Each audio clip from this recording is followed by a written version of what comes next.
So there is a dog in Madison County who has spent his whole life helping other dogs. You might call him a master of teaching dogs how to just be themselves and play. Yes, Asheville area animal behaviorist Trish McMillan says he's her best assistant, and now he could use a little assistance himself. In this week's Uniquely WNC, we meet Theodore. Can you shake a paw or is it too wobbly? Okay. And you go boy. Theodore has a knack for knowing which dogs need him. Helping fearful dogs not be afraid is probably his superpower. You handsome. Good job. He has that knack with people too.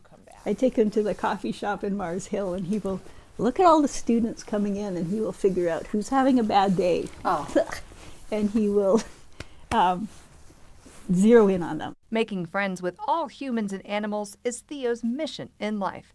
In public, people will ask if he's a boxer. No, he's a pit bull. And they'll be like, well, yeah, they get a bad rap, but it's all how you raise them. And like, he was raised by a dog fighter. He spent his first 8 months on a chain in Alabama, and he, despite his bad start, he still loves everybody. The man who abused Theo and over 100 dogs on his property got 8 years in prison for dogfighting.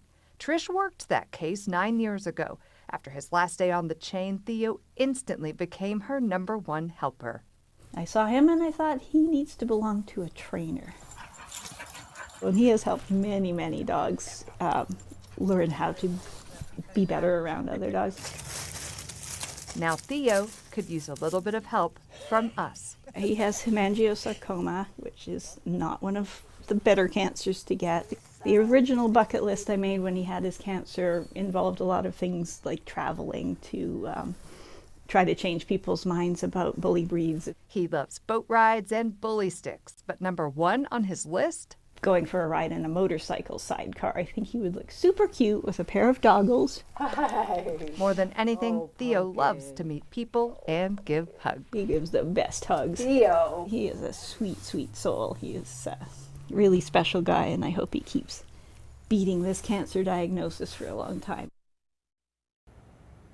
All right, now Trish and Theo are totally open to suggestions for what a senior dog with a little arthritis can do around Asheville. And to give them ideas, head over to this story at WLOS.com. And we've got to get him that ride in the motorcycle sidecar. I'm going to start calling people for sure. Right now, Buncombe County leaders are in the early stages of planning a new park. It could be created on Spivey Mountain.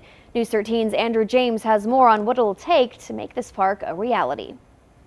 342 acres on top of Spivey Mountain transformed into a park. That's what county leaders and a local conservation group are exploring over the next few years.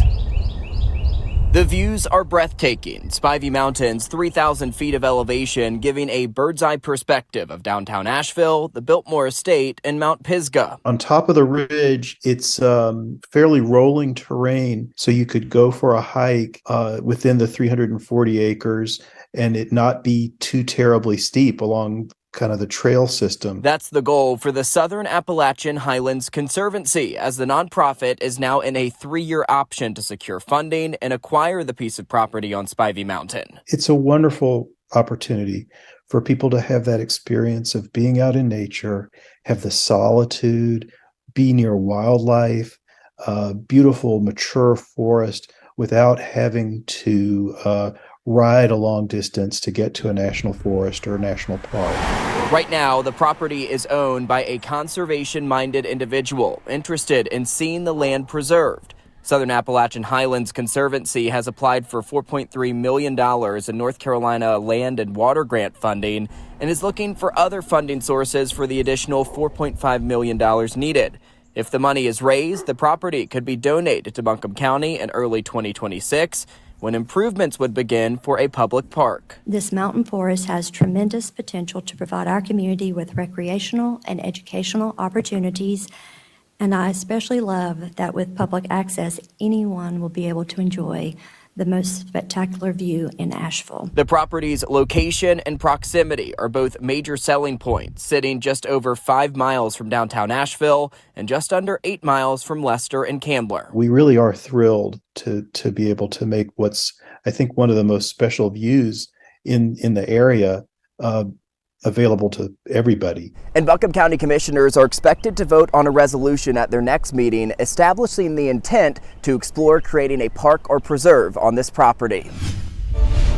It's a new way for tourists and locals to experience the arts in Asheville. Arts AVL launched a new trolley service today, helping connect to art hotspots. News 13's Andrew James has the details. This new free trolley service launched Saturday. Arts AVL says this will help better connect the River Arts District to downtown Asheville. A rainy Saturday, not stopping tourists from dodging puddles as they make their way through downtown Asheville.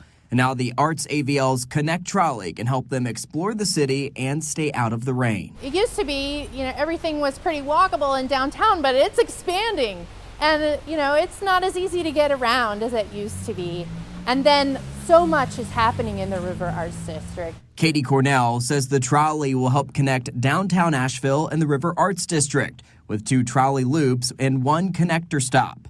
The free trolley, in partnership with Gray Line Asheville, Explore Asheville, and the North Carolina Arts Council, will run every second Saturday from 12 to 8 p.m. On a day like today, it's pouring rain. I expected to be the only one in the studio the whole day, and it has been nonstop people.